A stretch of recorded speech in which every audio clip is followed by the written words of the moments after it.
Well, welcome everybody. Thank you for being with us today.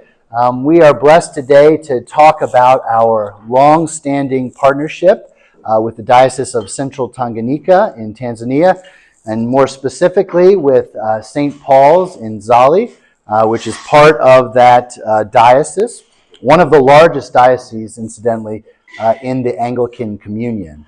I found some interesting statistics about the Anglican Church in Tanzania. It has 2.5 million members in the Anglican Church, which is actually larger than the Episcopal Church. So much smaller national population, a much smaller geographic area, but a larger Anglican presence in Tanzania than even in our own country.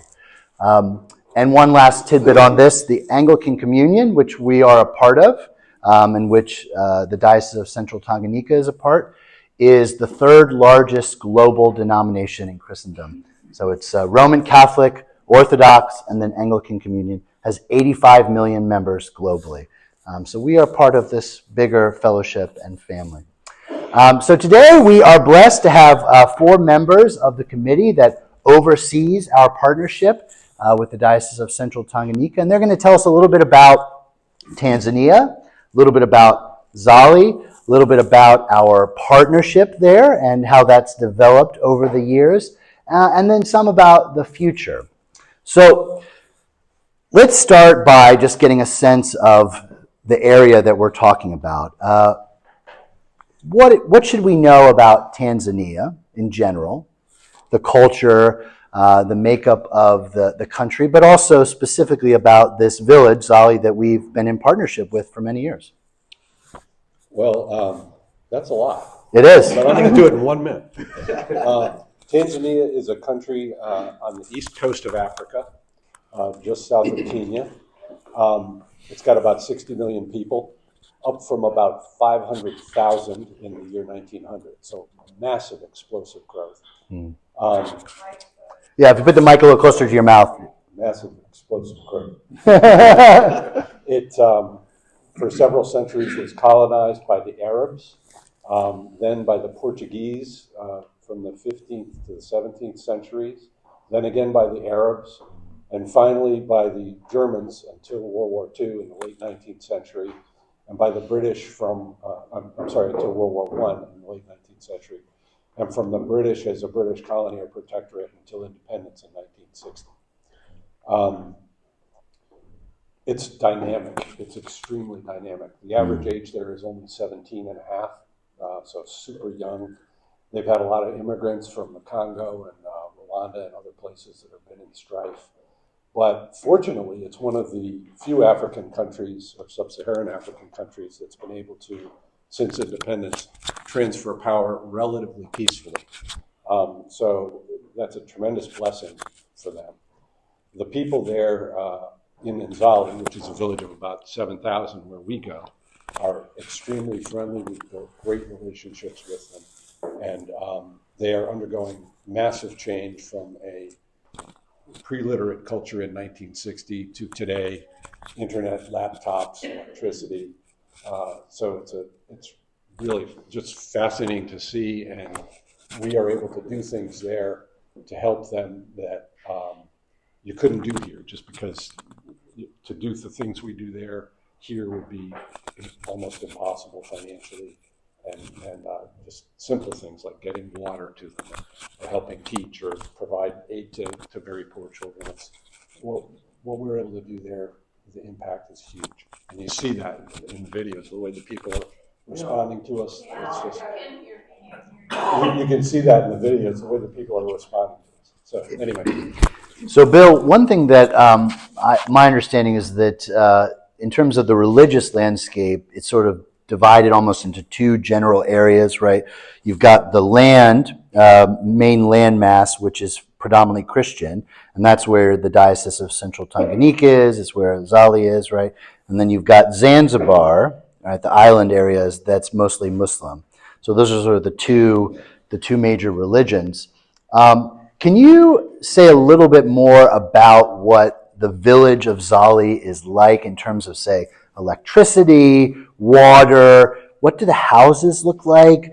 What's the environment like? Paint a picture for us here. So Nzali is in the central plateau of Tanzania. It's very dry. They have rainy seasons that last 4 to 5 months, and there is no rain whatsoever the rest of the year. So if the rainy seasons fail, it's very dry. It's about 7,000 people. It's strung along a road for 4 or 5 miles with different little houses or compounds on either side of the road.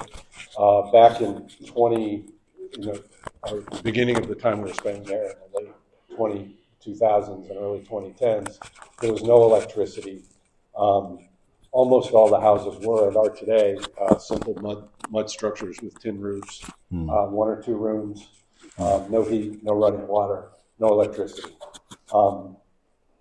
That is still predominantly the situation. However, there is now electricity that goes to a few houses and to the church and a couple of stores. For water, they have a village water system that distributes water to a few hydrants around the village. But the system is basically, there's a couple of wells, but there's really only one main well. And the system is unreliable, a lot of broken water pipes. And does certainly not provide enough water to do anything beyond eating and cooking and washing. And even then, there are parts of the village where people have to walk more than a mile to get any water. When the system is down, they tend to try and get water from water holes, which they share with animals. And they have severe waterborne disease, which kills many young people and old people. So it can be very severe, especially in times of drought. It's quite desperate. So to summarize, it sounds like Nzali is a fairly remote village. We're not dealing with a big urban area here.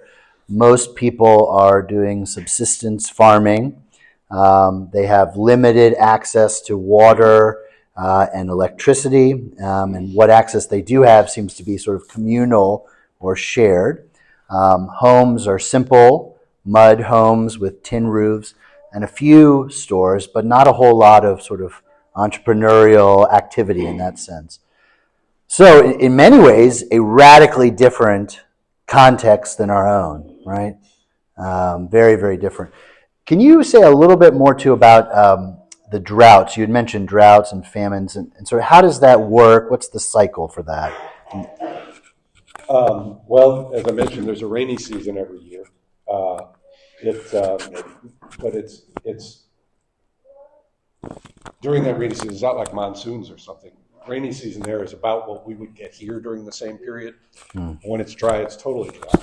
If the rains fail, they put in crops, and they are subsistence farmers. And if the rains fail, they put in crops, they simply don't grow, and they undergo famine and economic hardship because there's nothing for them to sell.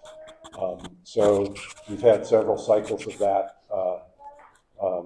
Since we got involved, we've helped them with food relief.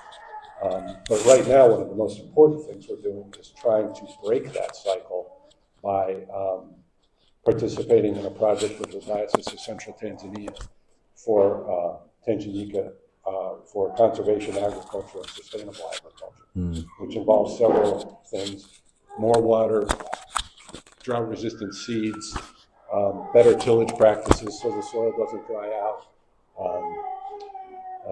better food storage practices so that when they do have crops, they can save them instead of they rot or eaten by pests. Yeah.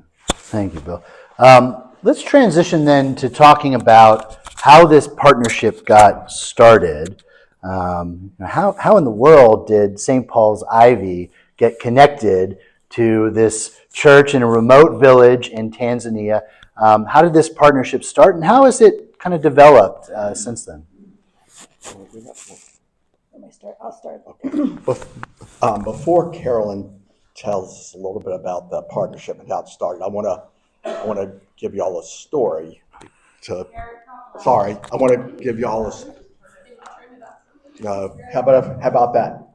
You got to project and talk right into the mic. I just wanted to give you a little story that talks a little bit about water. So one year when I was over there teaching, You had the kids in our class, and there maybe be 20 or 30 of them. And I noticed this one little girl in front of me, and she had gotten hold of a bottle of water. So my question to y'all firstly is, how many of you leave the water running when you're brushing your teeth?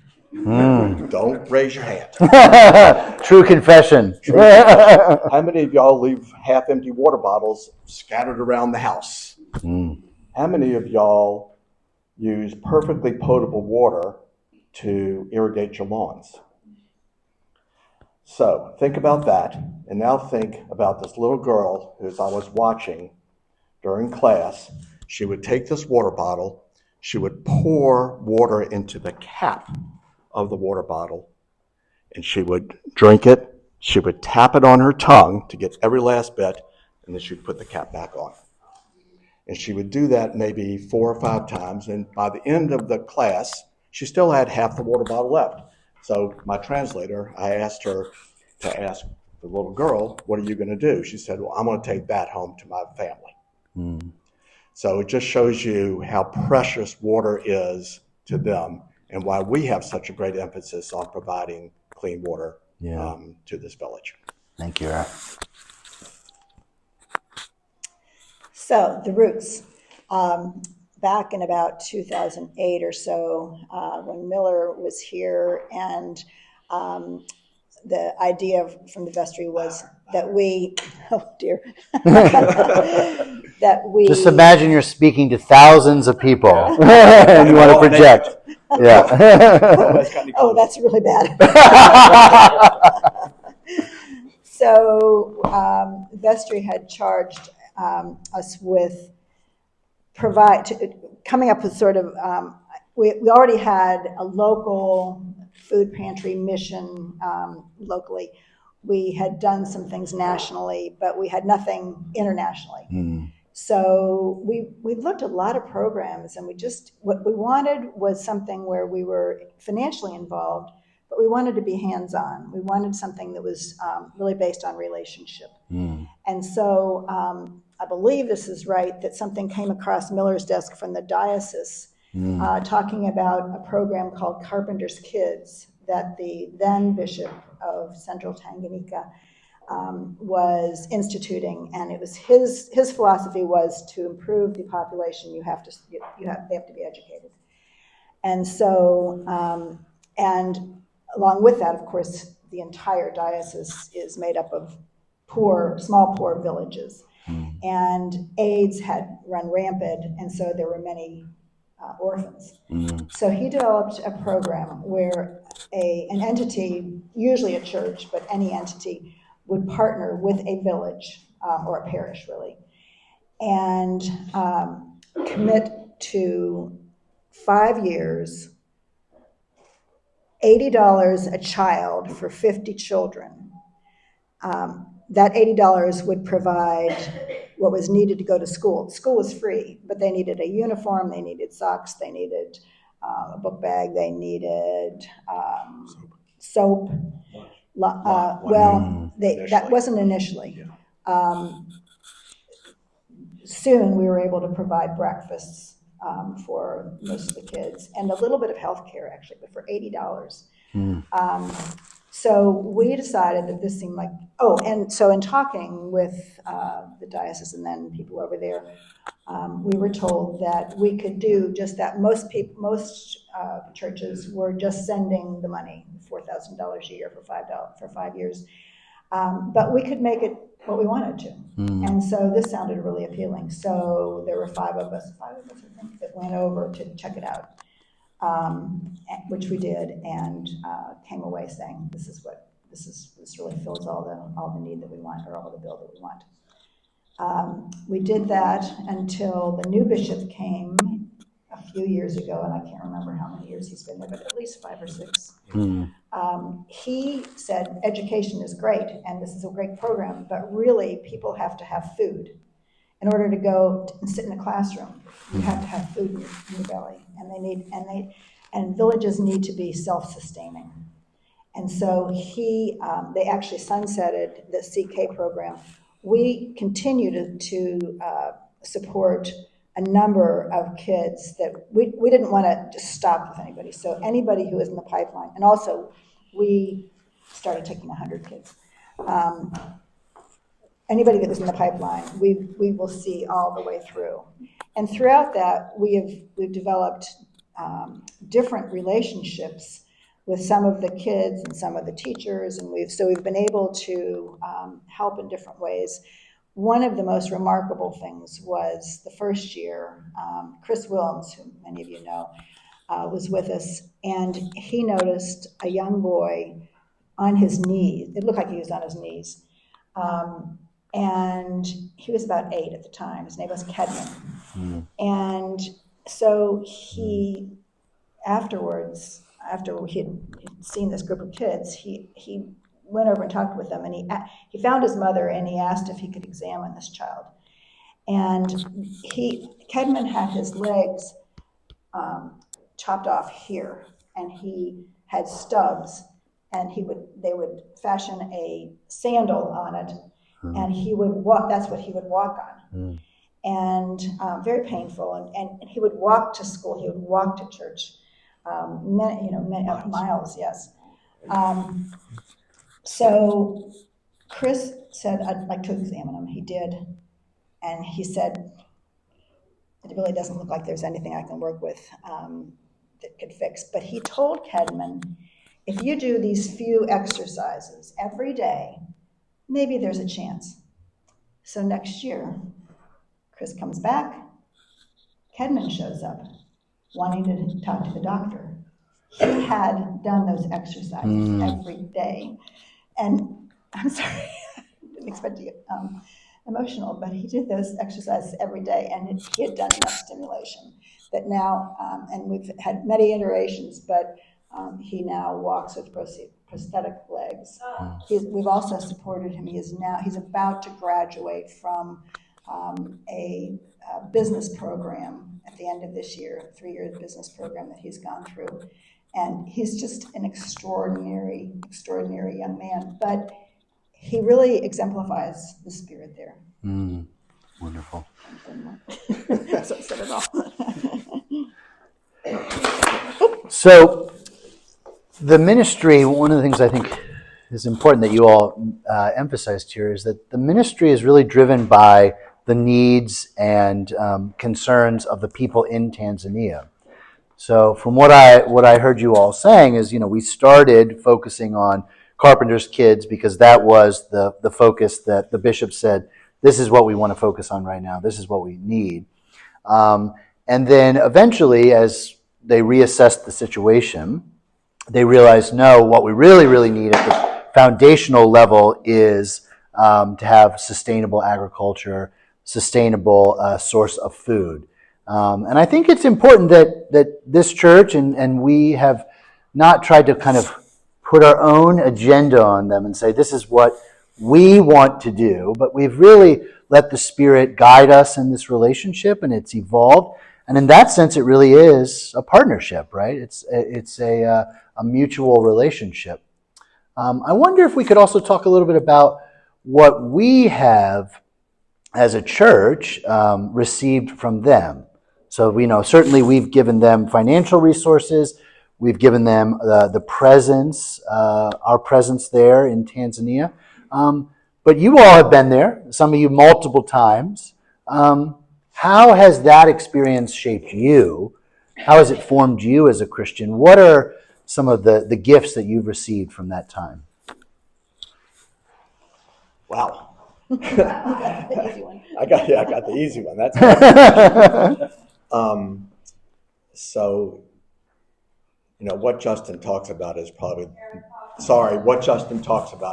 the most important thing about this whole mission that we have with our friends from St. Paul and Nzali. The first year I went, which was 2013, was 6 months after my wife passed away. And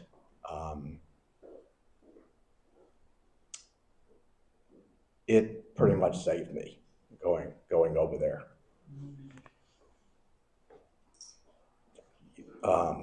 that I had no intention of telling the folks in Nzali what had happened, but it came out during one of the services. We're in church you're in church a lot over there. A typical Sunday might last for 5 hours, 4 or 5 hours in church. And maybe a slight exaggeration, maybe 3. Nevertheless, it came out, and before I knew it, I'm sitting there with Pastor Noah, who was our very first pastor that we communicated with over there in the village, and so many people out of the congregation came up and put their hands on me. They laid hands on me. And it was, of course, one of the most moving experiences I've ever felt. For the group, I think I can say with a lot of assurity that, as trite as it sounds, we get a lot more than we give. And I do understand that sounds trite. But you come back, I try to go as many times as I can because I need to realize how blessed I am. And I forget over the 365 days that goes between our trips just how blessed I am every single day. But when I go over there, I come back and my little tank gets filled up, and then it goes towards empty. And then I go back and it gets filled up again. So, that's just more from a personal experience. But the blessings that we get from there, the joy that these folks exude who have nothing. I mean, they truly have nothing, especially compared to us. And they're happy, their joy, their contentment with life. You got to wonder, why can't we all be happy? We have so many more resources, but yet a lot of us we're not as happy as they are. This might be a good time to read, but I'm going to read something just real quickly, if I may. So I had written an email to a gentleman that helped us during one of the visits we were over there, just thanking him. And this is the email I got back from him. Thanks, Erik and your colleagues. I think you are doing more than what I have done. Imagine you have come all the way from the United States to help the poor people of Nzali. You have devoted your money and time, left your family, and all the good life from your beautiful, powerful country, and taken the travel risk to Tanzania for the people of Nzali. What I have done is very minor as compared to you. Our Almighty God is observing what you are doing, rescuing the school children, pregnant mothers, and sick people from diseases by providing them with clean water, and will bless you tremendously. I wish you an enjoyable and healthy stay in Dodoma and Nzali.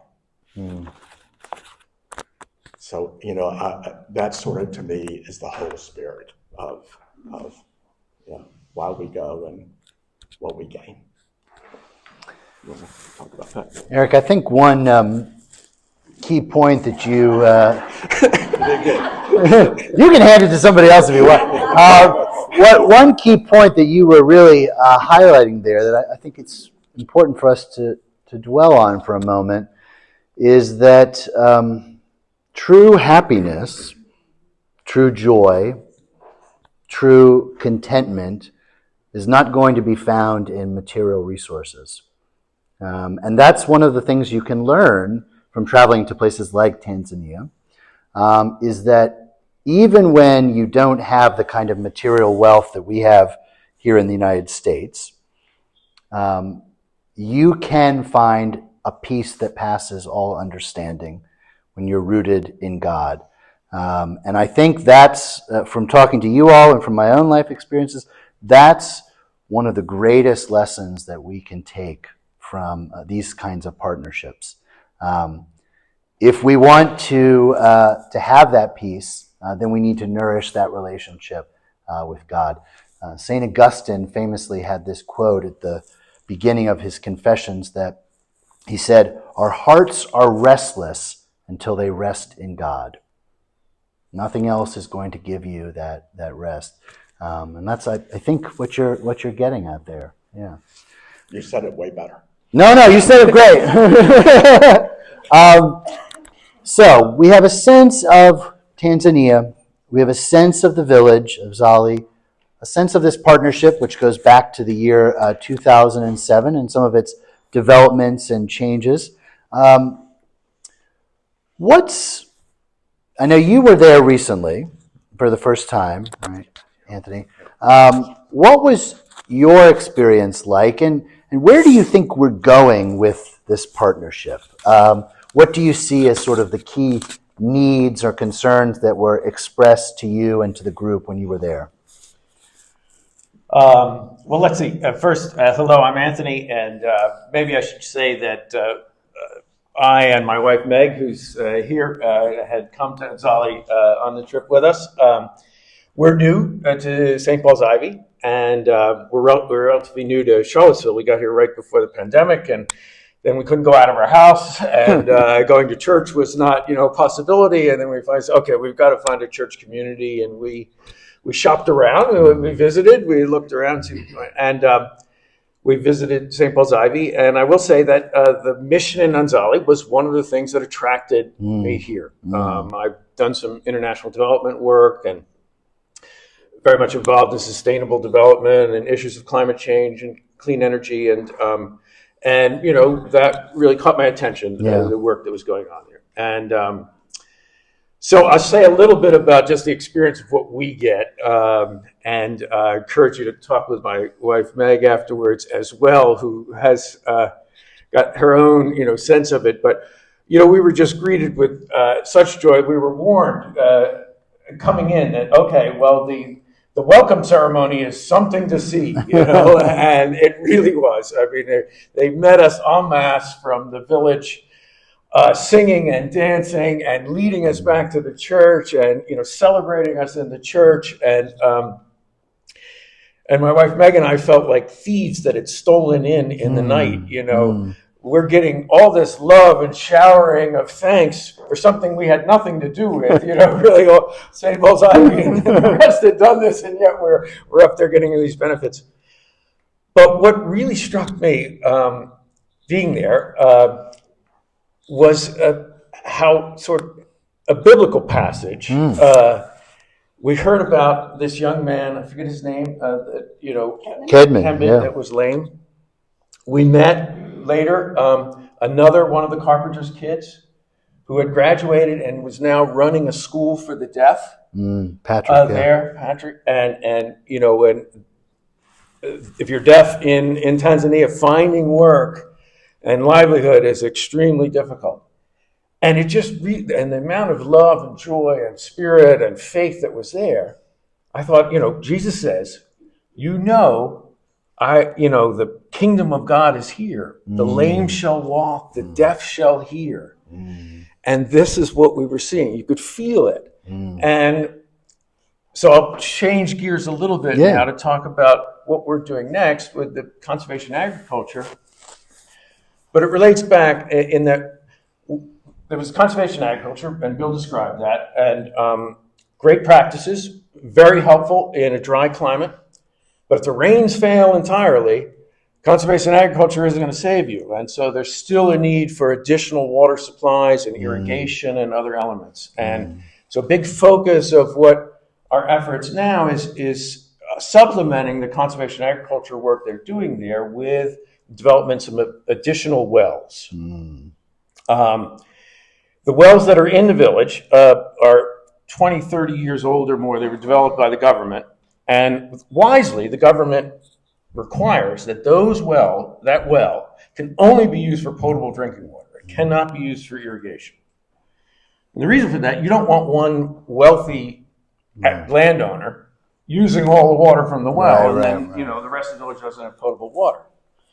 But all of the parishes in the diocese there, it's like 130 parishes, have like 5 or 10 acres around the church. And there's a huge aquifer and groundwater resource in that central area of, it's almost like California. It's like the Central Valley of California. You can think of it undeveloped, but has that same kind of potential. Yeah. So the idea is to bring a well onto the church compound and then to irrigate the 5 or 10 acres around the church and make that available to the village to be worked by the people in the village. And when the bishop was here and we were talking about that, the bishop from Central Tanganyika, he visited us in the spring, or I guess it was, I think it was this spring. And he said, "This is great. We'd love to see this because it's a model that we could replicate in the other 130 parishes around the village." But what struck me when I was there in Nzali, we were asked, there are multiple services that you go to. They're different than ours. There's a lot more singing, and there's joy, and there's dancing, and there's energy. I mean, it is. You guys can do that too. No restrictions. And they asked us to say a few words, and what struck me was that there's the passage in the Bible about the woman at the well. Mm-hmm. And Jesus, says, "Can you, she says, you're not going to be able to get any water. You don't have anything to get water." And he says, "Well, I will give you living water." Right. And while we may be bringing some water to that village, I really felt that they are giving back to us that living water of Christ and faith in God. And it really was uplifting and moving in a big way. One last thing I'd say is that they're doing a tremendous job with the development work they're doing. I've done a fair amount of international development work. I've studied it in my academic career. They're really working with the villages. It's grounds up, bottoms up. They're bringing technology that can be sustained in that place. They're not bringing high-tech stuff that's just going to fall apart. Right. They're empowering women, they're stepping up in ways that are really inspiring and creating a social fabric that is going to benefit the economic development for a long term. So it is a program that, even if I weren't part St. Paul's Ivy, it would be one that I would be happy to sponsor and support. Wonderful. Thank you, Tony. So this is, as we've said, a long-standing partnership. It's been 17 years. Lots of connections have been formed, lots of relationships, and it's one where we have both benefited. We've both grown. They've grown and we've grown. I love your image of the living water. That's, I think that nicely encapsulates the whole story. In some ways, we've been able to provide material benefits, but they've provided us spiritual benefits that we very much need in our own society and time. Is there anything else you want to share, any reflections before we open it up to questions? What would you like to? I am now Charlotte Delaney, Okay. who is here with us, but has laryngitis. And Charlotte is part of our committee. She came in 2013 was her first trip. Sorry. Should know that.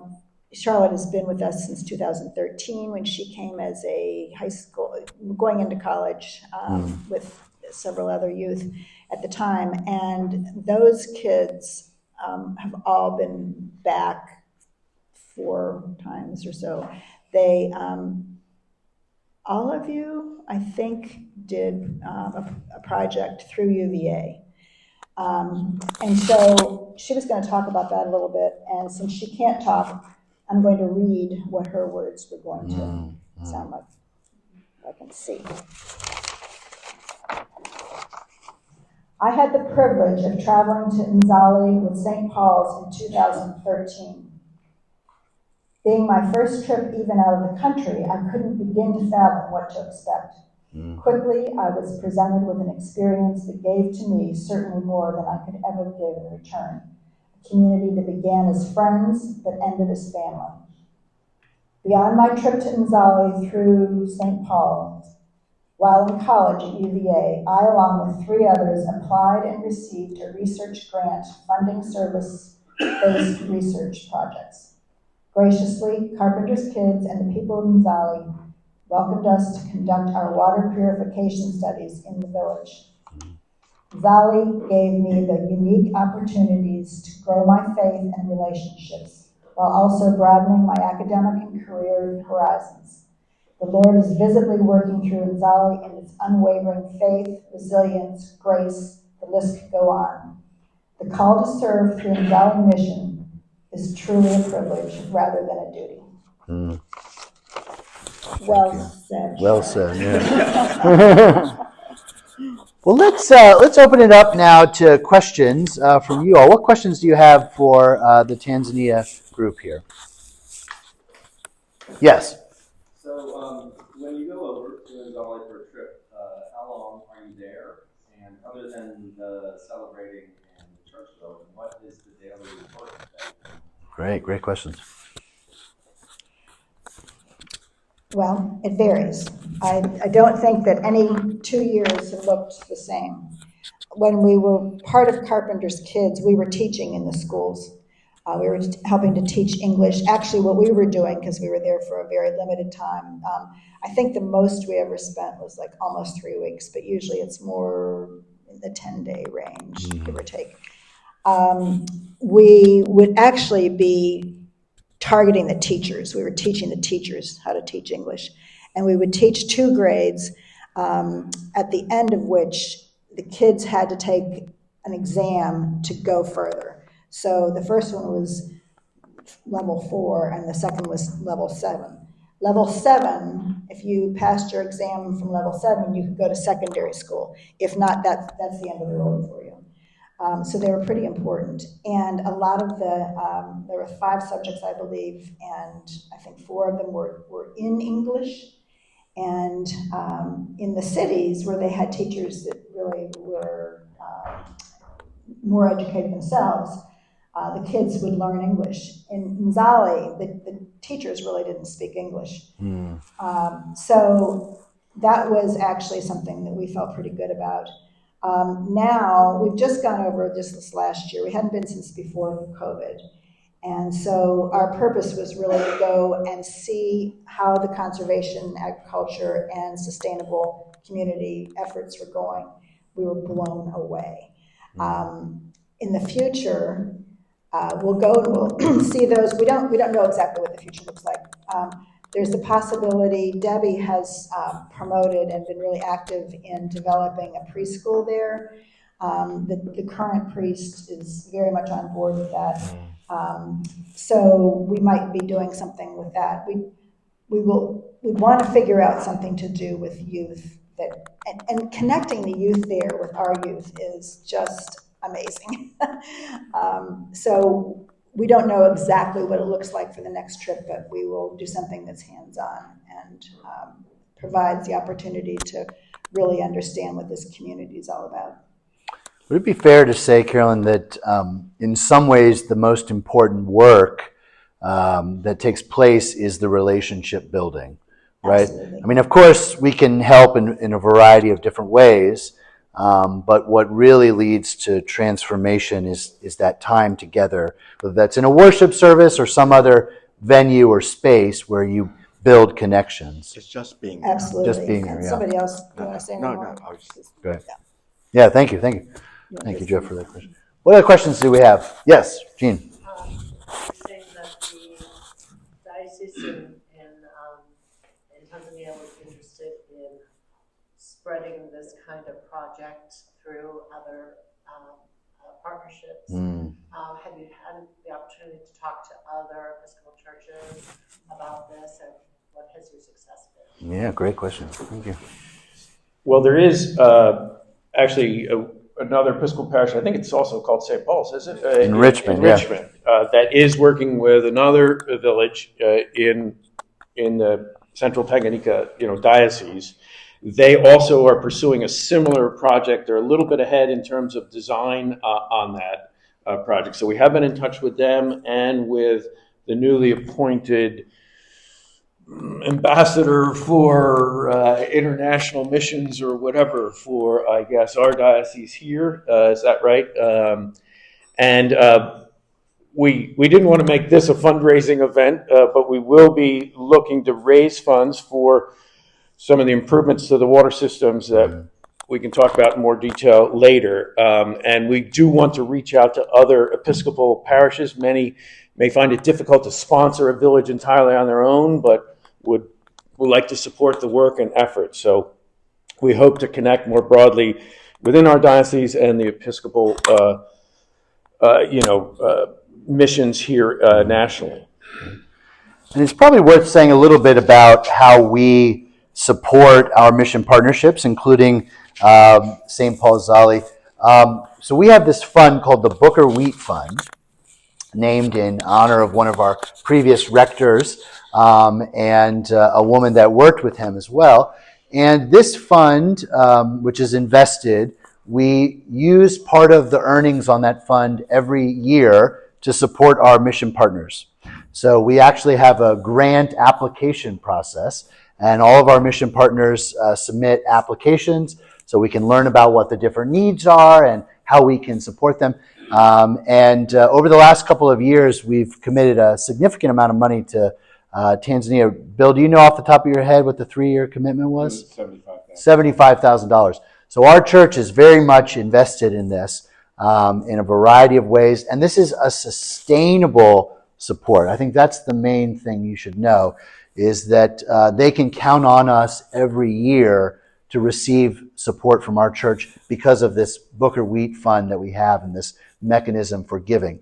Now, it is the case that sometimes issues arise, like we had an issue with a famine recently, and so we'll do special fundraisers as well to support. But in general, what we've tried to create here is a sustainable partnership.